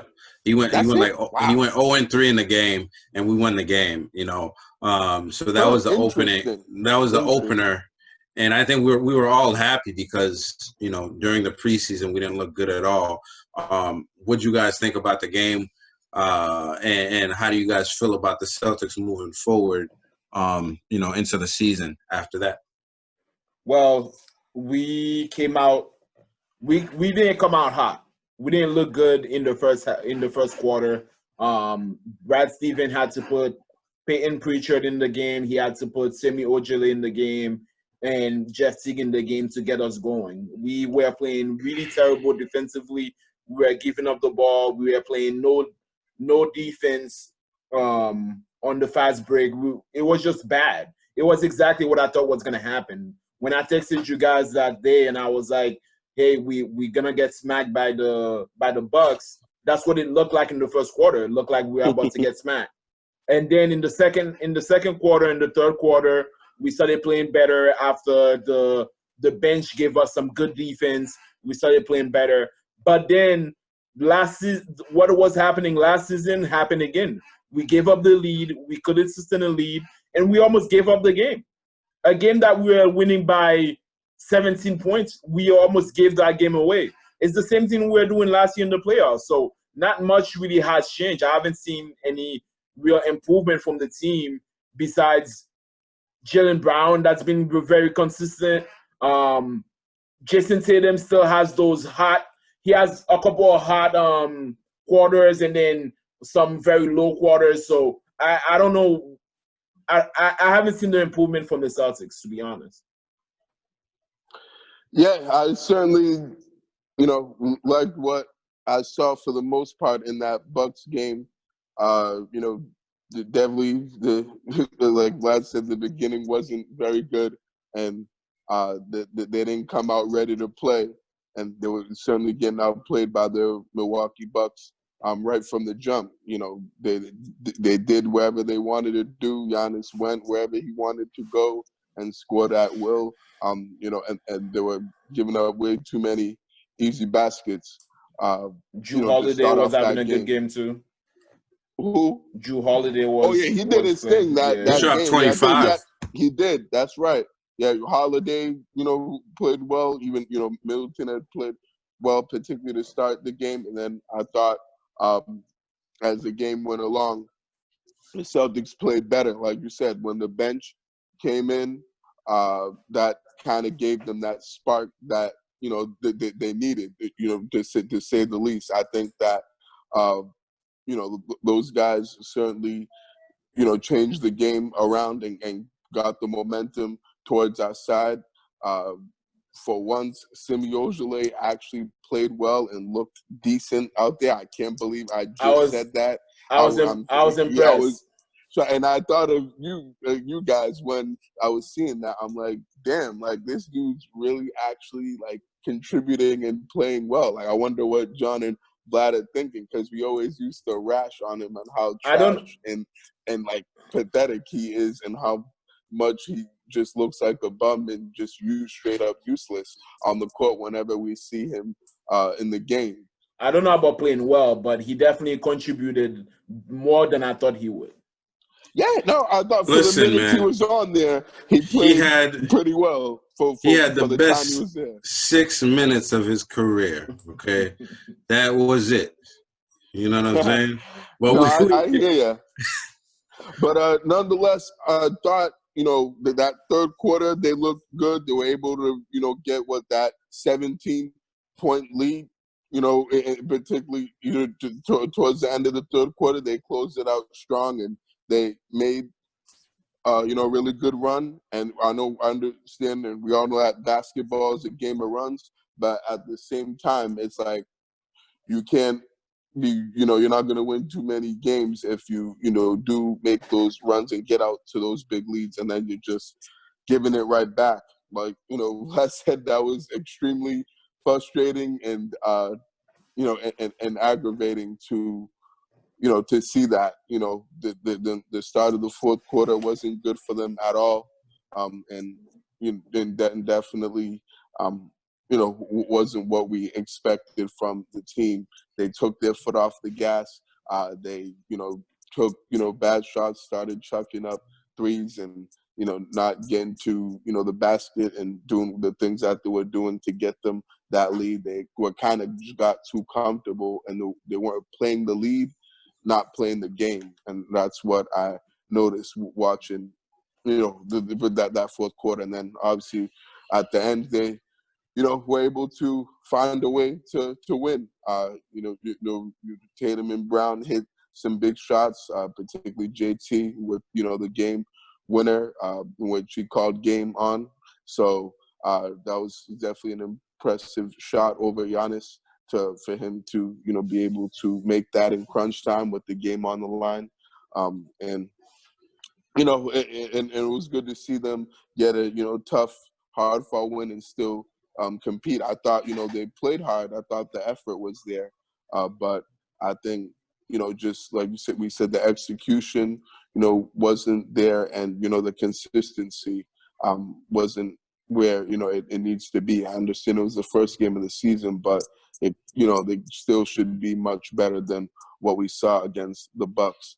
But I'm glad they pulled out a win and they, were able to, really grind that one out and, and come out on top.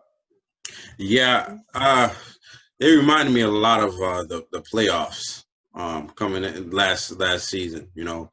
Going out there looking, not starting off right and then hitting a stride and then going up by a good margin and then losing it, and making us, sit at the edge of our seats. One thing I did like, obviously they competed. They didn't look as bad as they did in the preseason. It looked like they actually came to play. I like the fact that, our two main guys did two main guy stuff, scored in the 30s. Jaylen Brown was a mid-range assassin in that game for some reason. And I was like, what the fuck is going on? He, not to compare him anything, but some of those shots he was taking, I'm like, yo, that looks like Kobe a little bit, with the mid-rangers and stuff. Not to call him Kobe. He ain't no, for sure. But some of these shots, I'm like, that was really freaking good, Jaylen. You know what I'm saying? And, kind of like the playoffs, it seemed like Jaylen was our most consistent player. And I think that's a big key word for those two guys, consistency. You got to be able to consistently hit your shots. If you're thinking about most of the superstars, they consistently hit the shots that they're supposed to make. I think we can't look over the fact that this team is pretty much brand new when it comes to Jason Tatum and Jaylen Brown being the ones that are leading the team. Right now, especially with Kemba being out, they got to be the first and second option. And, Jaylen Brown's role has drastically changed from last year. He's on the ball a lot more, handling the ball. It looked like, in the start of that first half, they were pressing a little bit like they were doing in the preseason. And then, they let the game come to them a little bit. And I think that's what it's going to take. Again, it's the first game of the season. So they're going to have to learn, like, let the game come to you. Don't be pressing too much. Don't try to make too much of a play. One thing I hate is a guy getting into the rim and throwing it outside for a three. It's like the shot's take the layup. Exactly. Take the shot. 2 points. Exactly. You know what I'm saying? Like right. It counts, bro. As opposed to throwing it out there and missing, missing a three. And then not going back for the fast break. Exactly. Not getting back on defense and letting an easy basket. No, that's extremely discouraging and and frustrating for sure. I thought, Jason Tatum definitely won that game. I don't know what the fuss about the whole glass and he didn't call glass bullshit is all about. It's like, I don't know where, in the basketball Bible they said, hey, the shot can only go straight into the net. If it hits the glass, it doesn't count. What are you talking about? You got to call glass. You shoot the ball. Yo, glass. You just. Come on, we don't do that. No one does that with No one does that, bro. Exactly. Even at the Y, you don't do that. Oh, you don't call glass. You don't call glass at the Y. It doesn't count if you don't call glass. What are we talking about here? Why are we talking about it? He didn't call glass. He didn't mean to make that shot. He shot it for a reason. He was trying to get it in the basket. It doesn't fucking matter if you hit glass or whatever. You made the basket. Right. I mean, I don't think another point I wanted to bring up. Sorry, Vlad. Another point I wanted to bring up was that he had to shoot that ball the way he shot it in order to get it over Giannis. Giannis, he's 7 foot. Exactly, with a wingspan that's almost 8 feet. The only way he was going to make that shot and get it over Giannis so that it didn't get blocked was for him to shoot it higher with more arc so that the ball could actually have a chance to go in the net. Like, it wasn't going to be a straight swish. You're not going to make a straight swish over Giannis. You're going to have to shoot it at an angle so that the ball gets over Giannis and gets towards the rim so that even if it hits the glass, it hits it at the right spot so it can go in. So that's exactly what happened. I don't want to hear this bullshit about, it was a lucky shot. Or that wouldn't happen again. Like, he, you know what I'm saying? It hit the glass, so he didn't even aim for that, or he didn't mean to do that. It just, it just so happened to, you know what I'm saying, for the ball to go in. Like, no, it was a shot that he had to shoot it the way he did in order for him to be able to make it and help the Celtics win. Like, that's when you play basketball, when you play guys guarding you that's taller than you. you shoot it higher than someone that's at your height or shorter than you, because you know that's the only way you're gonna get the shot over them. That's just part of the game. So Vlad, that's you what were I saying? had to say on those shots. Vlad, did you have anything to say on that play? No, obviously, I just don't think people are like being serious with he didn't call glass. I think people are saying that, but as long as you make the shot, you make the shot. I mean, if you remember the shot Kawhi took against That was lucky. Yes. Against Philly. Philly, yeah. I don't think that was lucky. I think he made it. It Whoa, was the same. what? It was the Excuse same. me? I don't think it was lucky. I think it was the same thing. He had to take an. Wow. He had Go to ahead, take. Vlad. Go ahead. Can I talk? Like, what's going on here? No, go ahead, man. Go ahead. So he had to take a higher arc shot because Kawhi's shot is more of a line drive, and he had to take an arc shot to get over whatever his name is. Embiid? Embiid, Yeah, Joel over Embiid. Embiid. Yeah, over Embiid. Yeah, he was crying after the game, boy. Yeah, he was. That boy gonna cry in the car. Oh yeah. No, I mean, I brought that up because I watched Undisputed with Shannon Sharp and Skip Bayless, and Skip was like, "Yo, he missed that shot by 3 feet." I'm like, "How, bro? Like, what are you talking about?" Like, oh man, the ball kissed the glass and he drained the shot, bro. But right, exactly. Let's not make it too much about, Jason Tatum's shot, because he didn't have the shot the next game, because we played the Nets the next game on Christmas Day, and, the Celtics fan didn't have a great Christmas, game, because we lost the game. I believe we lost the game 123-95. We were down as much as like 36 points, I believe, at some point. So it was really bad. So we got smacked. We got smacked. The dog smacked out of us, man. Yeah. They got Kyrie smacked. I don't know if he saged the place, but he had 37 points this time. Maybe he saged it for, the remainder of the year. He saged it once and, the bad omens is gone for him. But we didn't see any videos of that, and I hope Danny didn't, let him sage the house. He had 37 points. KD had 29 points. Jason Tatum had 20. Jaylen Brown had 27. Did I see Kyrie sage the garden? Did he sage the garden or not? No, I don't think he saged the garden this time. Okay, good. Yeah, good. Not this game. He did not.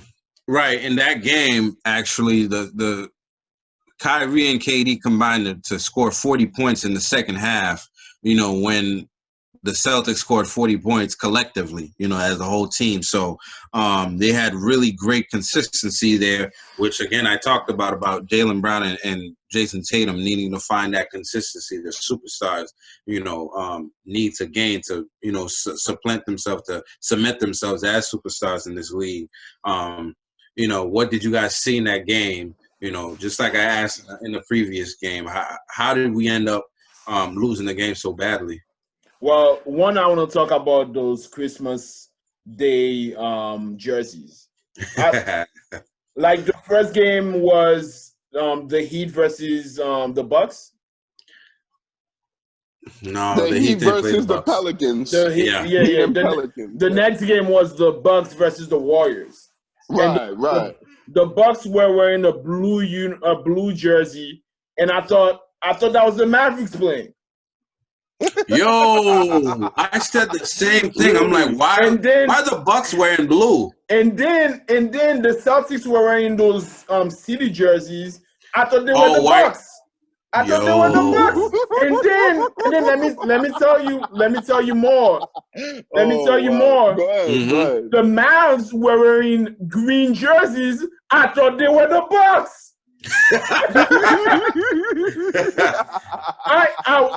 I was frustrated with what about the Lakers with the baby blue? Well, it was weird too. That whole shit was weird, man. They look like Tar Heels. Every time I turned on the game, I was like, who is playing? Like, I mean, I know who's playing, but I was just like, what? I I'm not for those jerseys. I just don't care for them. But as far as the Celtics game, it was a bad game. It was a terrible game by the Celtics. We competed in the second in the first half and in the beginning of the second half. But after that, the Nets took over the game and they did whatever they wanted with us. Well, Kyrie and KD took over the game. I mean, it wasn't just them. They had help as well. They didn't do it without their help. I mean, they have like I said for the preseason, the Nets are not just Kyrie and KD. Their bench play really well. They have size and they have depth in their bench. So I think the Nets are gonna be a team they're not gonna be a light team out there. I think I'm not predicting this, but they could potentially be the number one seed in the East by how they're playing right now. They're playing really well. They have the depth. They have the size. KD and Kyrie are scoring, but the other guys are scoring as well. When the bench comes on, it doesn't mean that they're gonna stop scoring.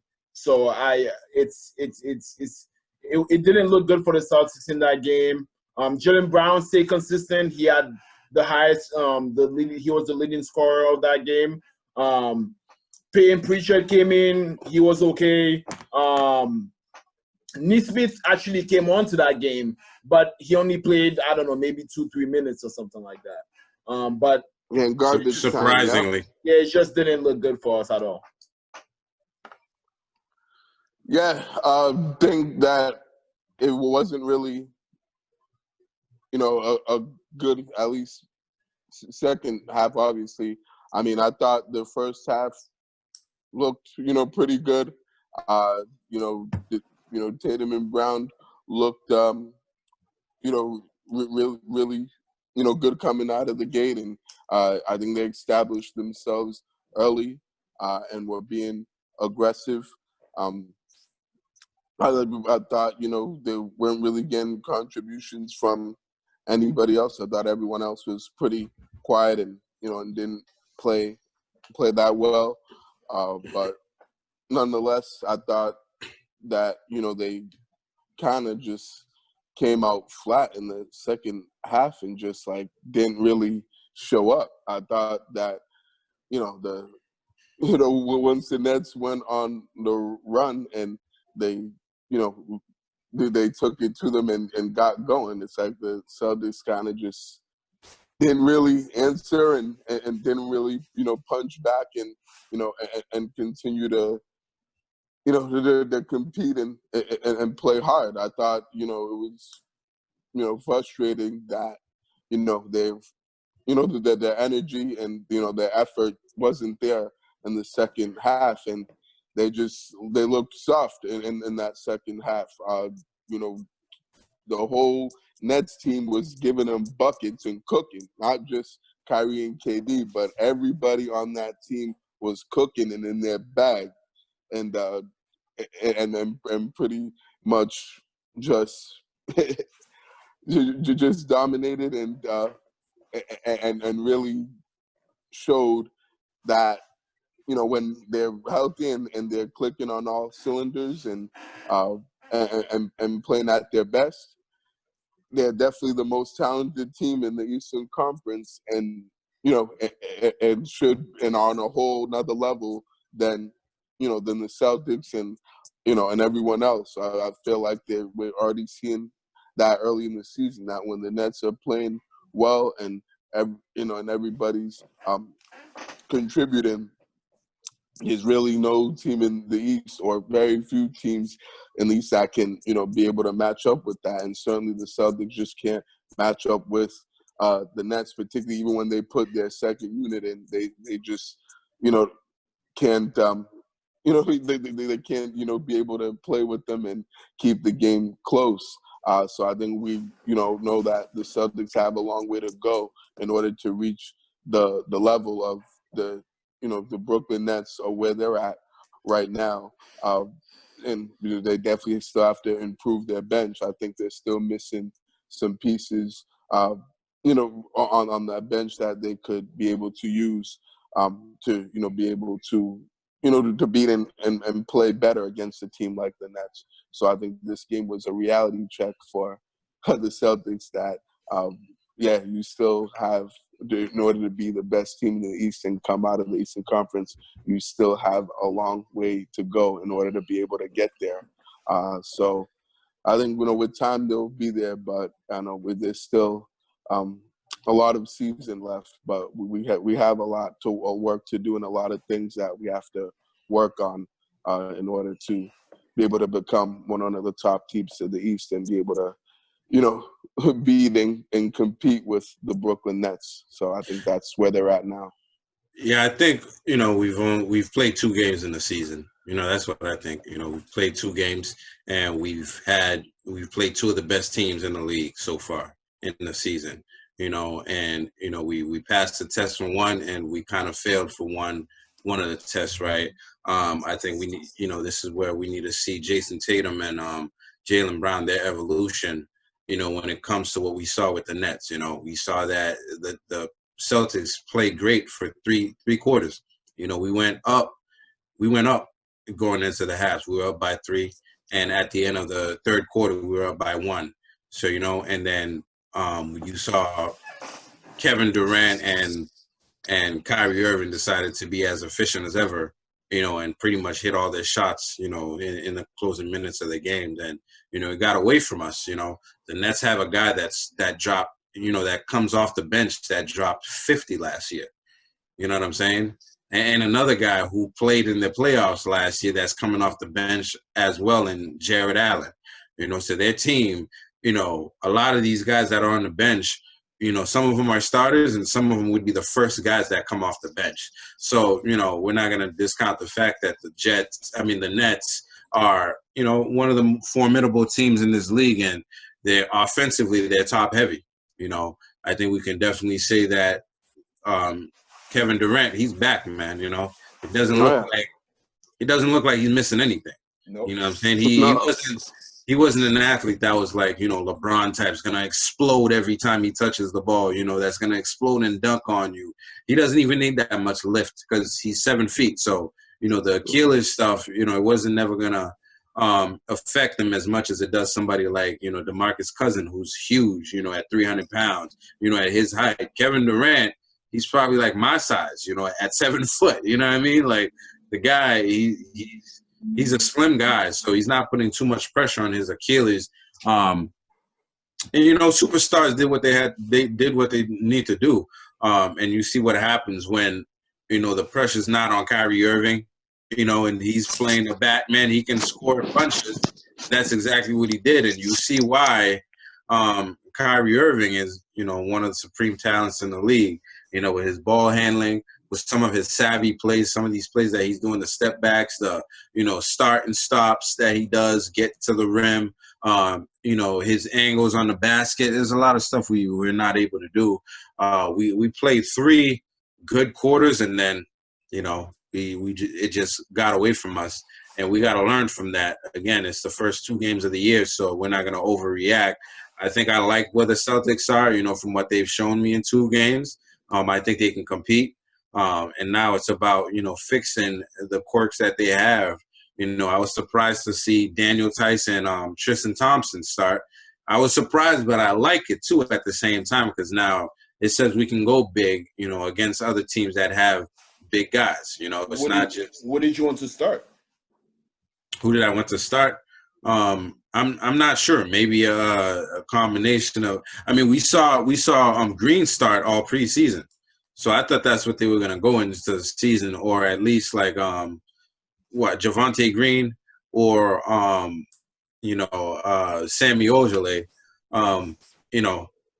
but I like the starting lineup that they had with Tyson and Tristan, even though they didn't play too many minutes. But, I like their ability to be able to match bigs with bigs, as opposed to Tyson being in the middle and, with 4 fouls trying to foul people, and getting into foul trouble pretty much damn near every game.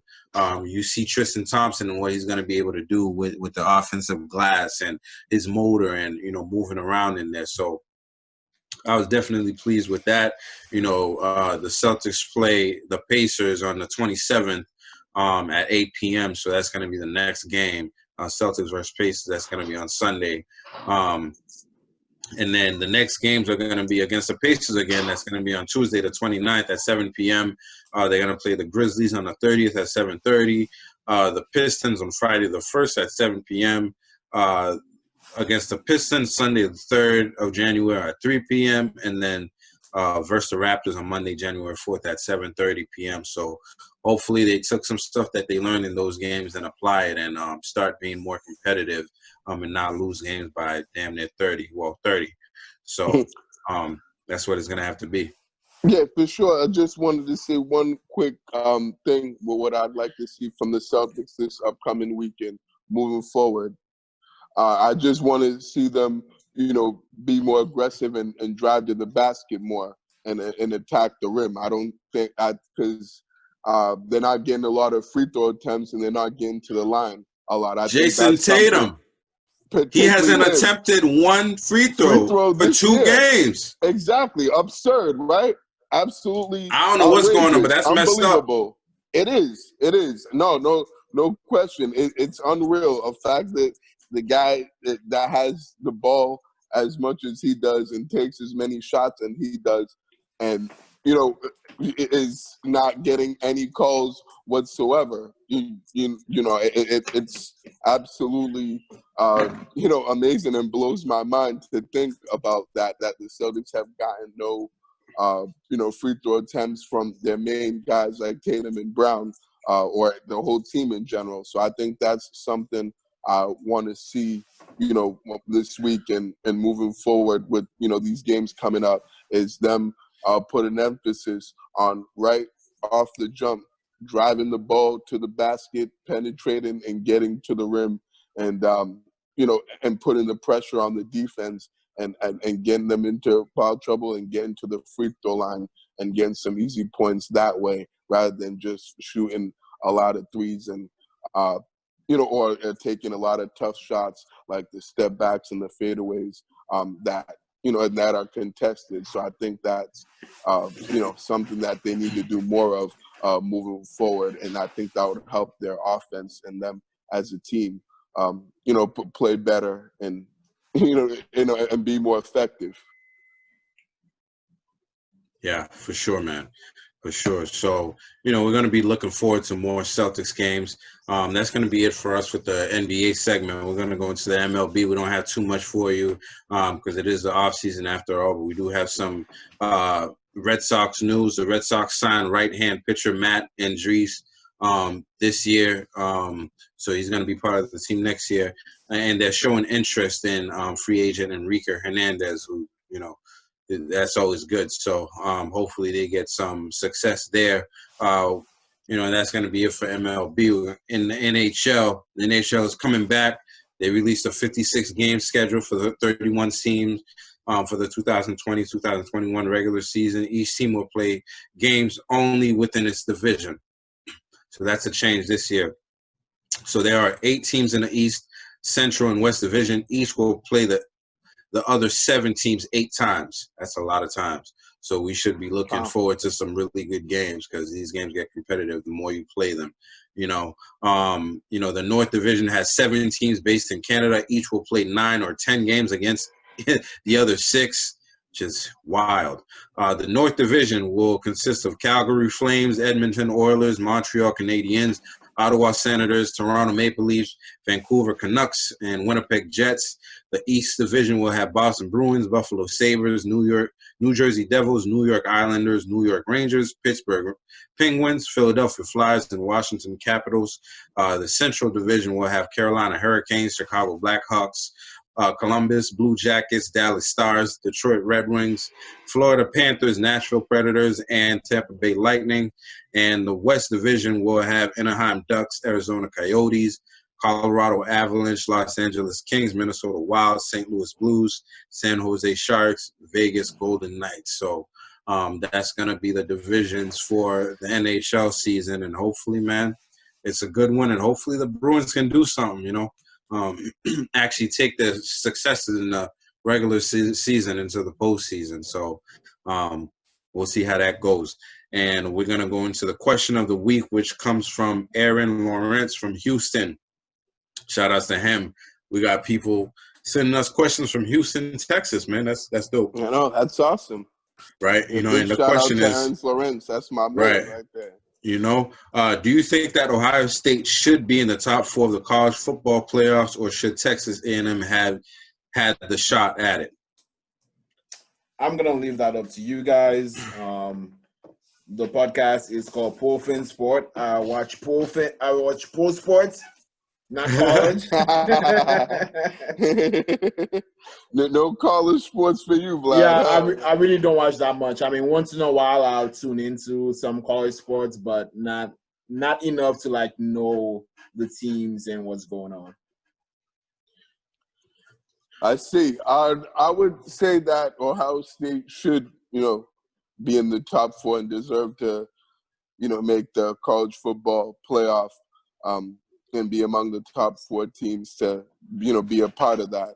I think, it was unfortunate, for them due to the, circumstances of COVID. They had some games getting canceled and that got postponed, that they weren't able to play. I'm glad that wasn't held against them, because I think that they are a really talented team and one of the best 4 teams in college football.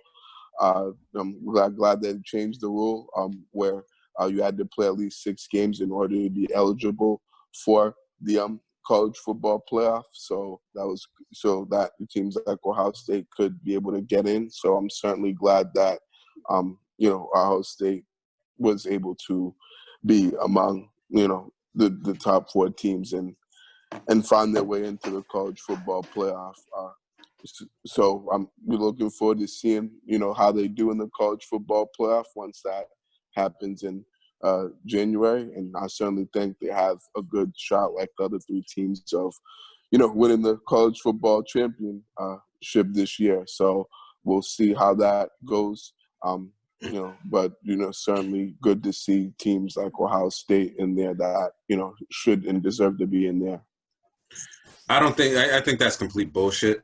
I don't think they should be in there at all. They played 6 games, as opposed to Texas A&M, who went 10-1 for the season. And I think, I don't care if it's a pandemic. If you didn't play that many games, you shouldn't be in the playoffs. You know what I'm saying? Like, for these guys that put in the work, blood, sweat, and tears into it, to not be rewarded into going to the playoffs after they pretty much had a full season, I just don't think it's fair to them, So guys like Texas A&M and the Florida Gators, I think, did more to belong in that playoffs than Ohio State did.